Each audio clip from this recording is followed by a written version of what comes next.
আসসালামু আলাইকুম ভিউয়ার্স।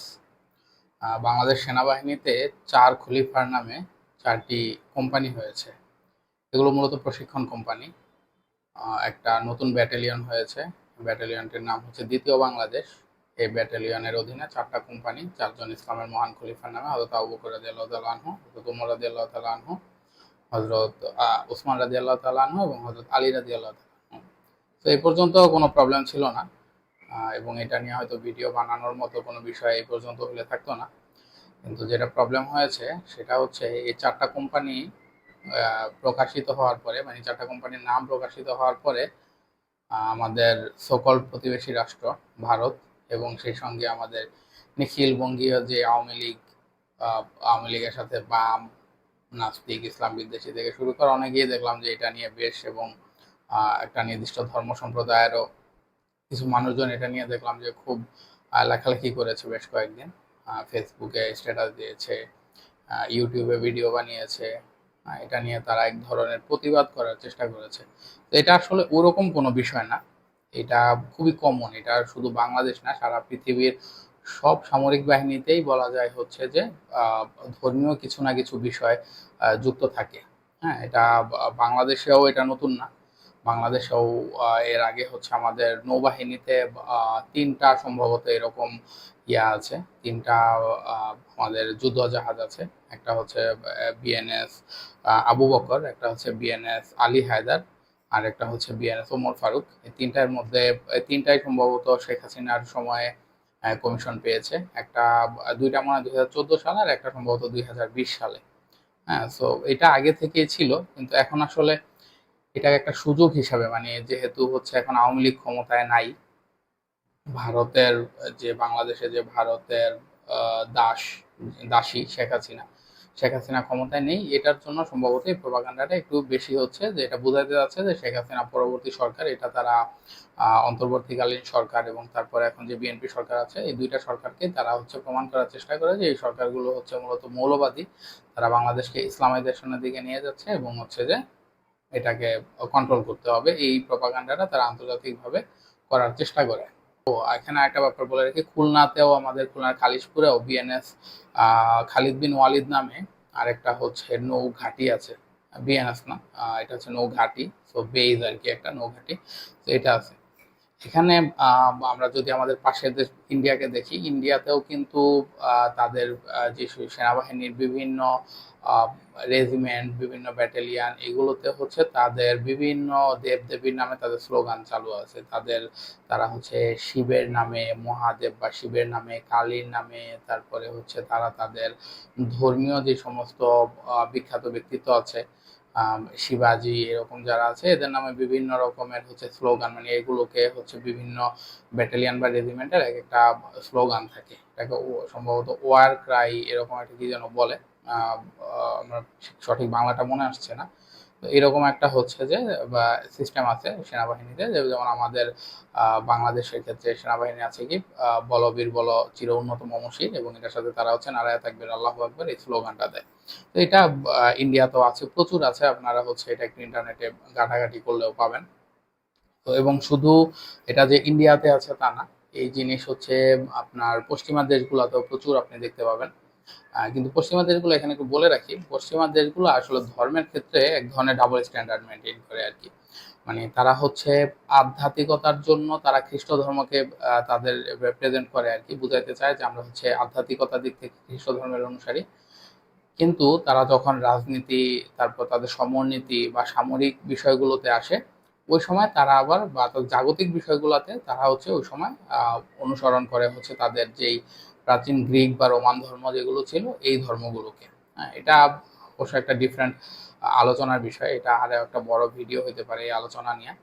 তো তারা ওই যে তাদের যে প্রাচীন গ্রিক এবং রোমান দেবদেবীদেরকে তারা আইডল মনে করে, তাদের নাম অনুসারেই হচ্ছে যে তারা তাদের বিভিন্ন রকমের সামরিক সরঞ্জামাদি, বিভিন্ন সামরিক অস্ত্র, সামরিক প্রকল্প, বিভিন্ন প্রজেক্ট, এগুলো নামকরণ তারা করে থাকে। আবার আরেকটা ব্যাপার বলে রাখি একটু, সেটা হচ্ছে যে পশ্চিমে যে রেনেসা হয়েছে, মানে ইউরোপে যে রেনেসা হয়েছিল, এই রেনেসার মূল কথাটা কিন্তু ছিল এটা, যে তারা হচ্ছে তাদের খ্রিস্ট ধর্মকে বাদ দিয়ে তারা তাদের রুটে ফিরে যাবে। তাদের রুট হচ্ছে গ্রিক এবং রোমান ধর্ম, এবং আমরা জানি যে গ্রিক এবং রোমান ধর্ম প্রায় একই রকমের জিনিস, জাস্ট গ্রিক ধর্মে কোনো একটা দেবী বা দেবতাকে তারা একটা নামে ডাকে, রোমান ধর্মে এসে তারা আরেকটা নামে ডাকে, কিন্তু মোটামুটি সেম আর কি। এটা আরেকটা আলোচনার বিষয়। সো পশ্চিমা দেশগুলোতে তো প্রচুর সমরাস্ত্র আছে, জিনিসগুলো হচ্ছে তারা ই করে থাকে, তাদের বিভিন্ন দেবদেবীর নামে করে থাকে। যেমন আহ, তাদের একটা প্রজেক্ট আছে, একটা আমেরিকার সম্ভবত একটা কি বলে ক্ষেপণাস্ত্র প্রজেক্ট আছে, এটা হচ্ছে প্রজেক্ট নাইকি। নাইকি একটা জুতার ব্র্যান্ড, এটা আপনারা অনেকেই জানেন, কিন্তু নাইকি হচ্ছে মূলত যুদ্ধ জয়ের দেবী। গ্রিক গ্রিক যে ধর্ম ছিল প্রাচীন, সেই গ্রিক ধর্মে নাইকিকে যুদ্ধ জয়ের দেবী মনে করা হয়, এবং মানে যুদ্ধের যে চূড়ান্ত বিজয়, এই বিজয়টা হচ্ছে নাইকি দেয়। সেই দেবীর নামে হচ্ছে তারা তাদের যে সমরাস্ত্র প্রকল্প, যেটা প্রজেক্ট নাইকি, সেই প্রজেক্ট নাইকির নামকরণ তারা করেছে। এছাড়া হচ্ছে আরিস নামে একটা যুদ্ধ দেবতা আছে, যেখানে হচ্ছে যে আহ, সাধারণত এই দেবতার আপনার বলে যে আক্রমণাত্মক যেই ইভেন্টগুলো আছে যুদ্ধের, সেই যুদ্ধের দেবতা হচ্ছে অ্যারিস। এই অ্যারিসের নামে হচ্ছে প্রচুর ইয়া আছে, তাদের বিভিন্ন সামরিক প্রকল্প আছে, অনেক কিছু আছে। তো এটা হচ্ছে রোমান রোমান এক দেবতা আর কি। তারপরে হচ্ছে আমরা জানি যে অ্যাপোলো নামের একটা দেবতা আছে, সে হচ্ছে সূর্য, আলো বা ধনুর্বিদ্যা এগুলো দেবতা হিসাবে তাকে মানা হয়। তো অ্যাপোলোর নামে হচ্ছে ওয়েস্টের, বিশেষ করে আমেরিকার হচ্ছে রাডার প্রকল্প আছে, অর্থাৎ যেটা অন্যদের যদি আমেরিকাতে ক্ষেপণাস্ত্র নিক্ষেপ করে সেটাকে ট্র্যাক করে ইন্টারসেপ্ট করা, এটা একটা প্রকল্প আছে অ্যাপোলোর নামে। তবে তাদের মিসাইলের নামও আছে। তারপরে হচ্ছে আরেকটা হারমিস নামে একটা দেবতা আছে, ক্ষিপ্রতা দেবতা। রাশিয়ার খুব বিখ্যাত একটা মিসাইল আছে, এটা হচ্ছে হারমিস মিসাইল। হ্যাঁ, তারপর হচ্ছে আর্টেমিস আছে। আর্টেমিস হচ্ছে যারা গ্রিক রূপ কথা পড়ছেন তারা জানেন, আর্টেমিস হচ্ছে নিখুঁত লক্ষ্যের দেবী, অর্থাৎ আর্টেমিস কোনো জিনিসকে খুব নিখুঁত ভাবে লক্ষ্যভেদ করতে পারে। হ্যাঁ, এই আর্টেমিসের নামে হচ্ছে অনেক এন্টি এয়ারক্রাফট গান আছে পশ্চিমে। জিউসের নামে হচ্ছে তাদের ব্যালিস্টিক মিসাইল আছে। হ্যাঁ, পসেইডন হচ্ছে সমুদ্রের দেবতা, এই পসেইডনের নামে হচ্ছে পশ্চিমের সাবমেরিন আছে, সাবমেরিন না, সাবমেরিন থেকে এক ধরনের মিসাইল মারা হয়, সেই মিসাইলের নাম তারা দিয়েছে পসেইডনের নামে। এটা হচ্ছে পসেইডন প্রাচীন গ্রিক বা রোমান ধর্মের সমুদ্রের দেবতা। এছাড়া পসেইডনের একটা বিশেষ অস্ত্র আছে, এটা হচ্ছে ট্রাইডেন্ট। হ্যাঁ, ট্রাইডেন্ট মানে হচ্ছে ত্রিশূল আর কি, আপনারা এটা অনেকেই চিনবেন। তো এই ট্রাইডেন্ট নামে হচ্ছে আমেরিকার আন্তঃমহাদেশীয় ক্ষেপণাস্ত্র আছে। সেই আন্তঃমহাদেশীয় ক্ষেপণাস্ত্র তারা এক জায়গা থেকে আরেক জায়গায় নিক্ষেপ করে, মানে একটা মহাদেশ থেকে আরেকটা মহাদেশ পর্যন্ত যেতে পারে আর কি।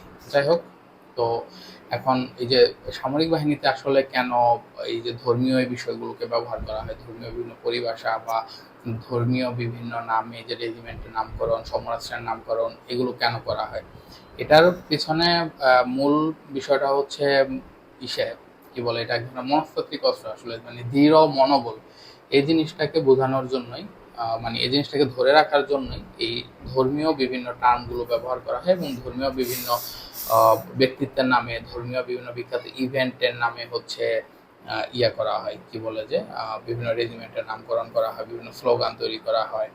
এই জিনিসগুলা মনোবল তৈরি করে, তারপরে হচ্ছে আত্মত্যাগের মানসিকতা তৈরি করে, অপরাজেয় হওয়ার মানসিকতা তৈরি করে। কারণ একটা ব্যাটালিয়ান বা একটা কোম্পানি অথবা একটা রেজিমেন্টের সৈনিকরা যখন একটা নির্দিষ্ট এমন কোনো ধর্মীয় ব্যক্তিত্বের নামে যখন এটা হয়, যে হচ্ছে অতীত অপরাজেয় ছিল, যেমন আমরা যদি আমাদের খালিদ বিন ওয়ালিদের কথা ধরি। হ্যাঁ, খালিদ বিন ওয়ালিদ আমরা জানি যে উনি হচ্ছে যুদ্ধে কখনো পরাজিত হন নাই। ও মানে উনি তো এক সময় কাফির ছিলেন, সেখান থেকে মুসলিম হয়েছেন। তো উনি কাফির থাকা অবস্থায় কোনোদিন যুদ্ধে পরাজিত হন না, এবং মুসলিম হওয়ার পরেও ওনার নেতৃত্বে যত যুদ্ধ হয়েছে, কোনো যুদ্ধে উনি পরাজিত হন না, উনি অপরাজেয় এক লড়াকু আইডল আর কি।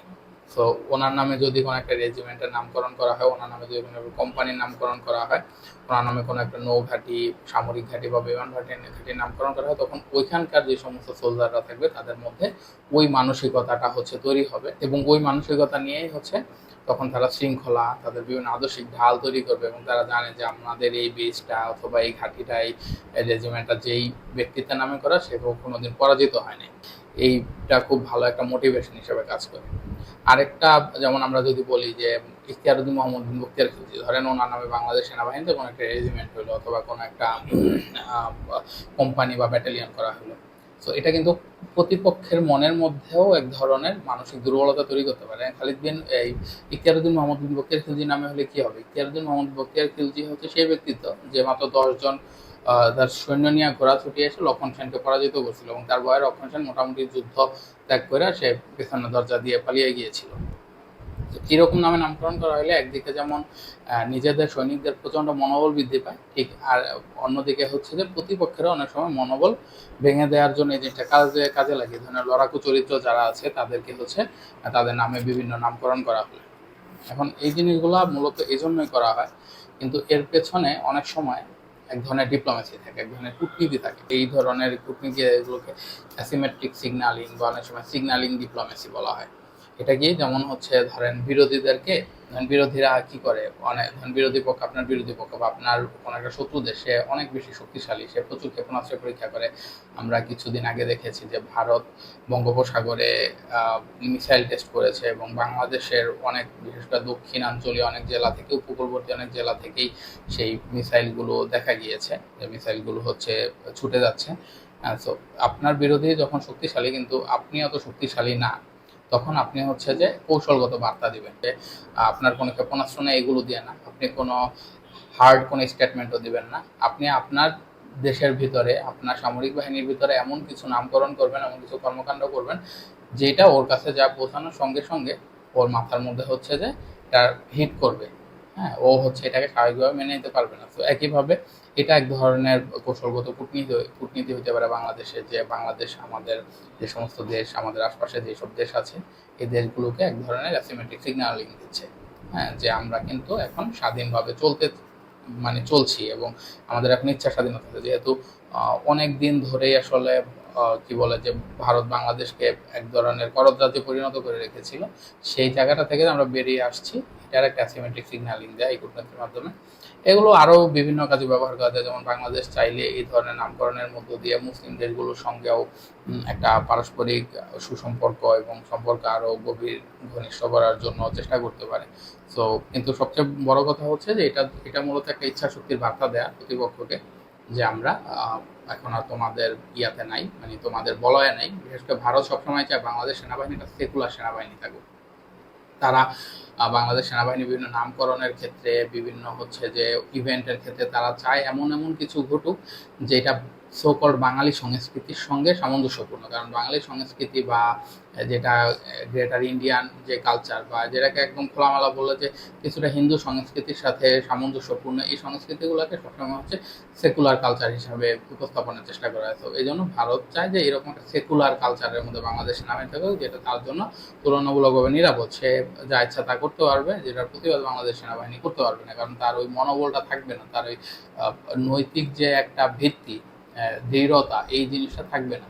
তো ওই জায়গাটা থেকে বাংলাদেশ মূলত এই বার্তাটা দিল, যদি মানে এটা কূটনৈতিক দৃষ্টিকোণ থেকে দেখা হয়, যে এই অ্যাসিমেট্রিক সিগন্যালিংটা দিল যে আমি এখন আমার ইচ্ছার দিক থেকে স্বাধীন এবং আমরা আমাদের নিজেদের মতো করে সিদ্ধান্ত নিতে সক্ষম।